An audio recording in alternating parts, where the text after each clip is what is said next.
गिलहरी की कहानी। वनवास के समय जब रावण माता सीता का अपहरण करके लंका ले जाता है, माता सीता को रावण के चंगुल से बचाने के लिए भगवान राम अपनी बंदरों और भालुओं की सेना के साथ मिलकर समुद्र पर पत्थरों का पुल बनाते हैं ताकि उस पुल से समुद्र को पार कर लंका पहुंच सके। वहीं पर एक छोटी सी गिलहरी भी अपने मुंह में छोटे छोटे कंकड़ पत्थर उठाकर पुल पर रखे दो बड़े पत्थरों के बीच रखती जा रही थी। एक बंदर ये सब देख रहा था। वो गिलहरी का मजाक उड़ाता है, जिस कारण गिलहरी बहुत दुखी होकर रोने लगती है। भगवान राम दूर से ये सब देख रहे होते हैं। कुछ देर बाद गिलहरी बंदरों से परेशान होकर भगवान राम से सभी बंदरों की शिकायत करती है। भगवान राम अपनी सेना के सभी सदस्यों को बुलाकर दिखाते हैं कि कैसे गिलहरी द्वारा लाए गए छोटे छोटे कंकड़ पत्थर उनके द्वारा लाए गए दो बड़े पत्थरों को जोड़ने का काम कर रहे हैं। साथ ही सभी को ये भी समझाया कि उनके कार्य के समान ही गिलहरी का कार्य भी अत्यंत सराहनीय और महत्वपूर्ण है। भगवान राम ने बड़े प्यार से गिलहरी की पीठ पर हाथ फेरा। भगवान राम के अंगुलियों के निशान गिलहरी की पीठ पर बन गए। तभी से गिलहरियों के शरीर पर सफेद रंग की धारियां पाई जाती हैं। हनुमान जी का जन्म रहस्य।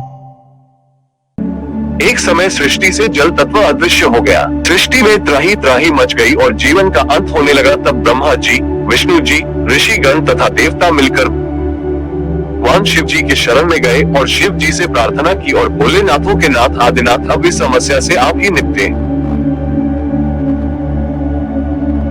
देवों की विनती सुनकर भोलेनाथ ने 11 रुद्रों को बुलाकर पूछा, आप में से कोई ऐसा है जो सृष्टि को पुनः जल तत्व प्रदान कर सके? 10 रुद्रों ने इनकार कर दिया। 11वां रुद्र, जिसका नाम हर था, उसने कहा, मेरे करतल में जल तत्व का पूर्ण निवास है। मैं सृष्टि को पुनः जल तत्व प्रदान करूंगा, लेकिन इसके लिए मुझे अपना शरीर गलाना पड़ेगा।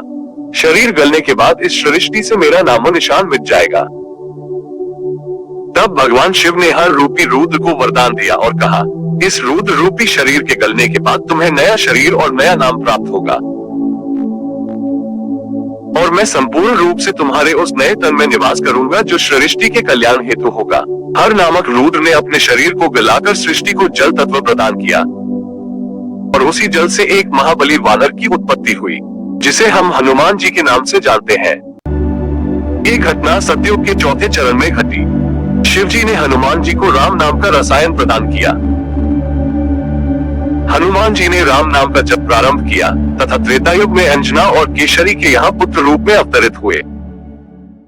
जय श्री राम, जय बजरंगबली।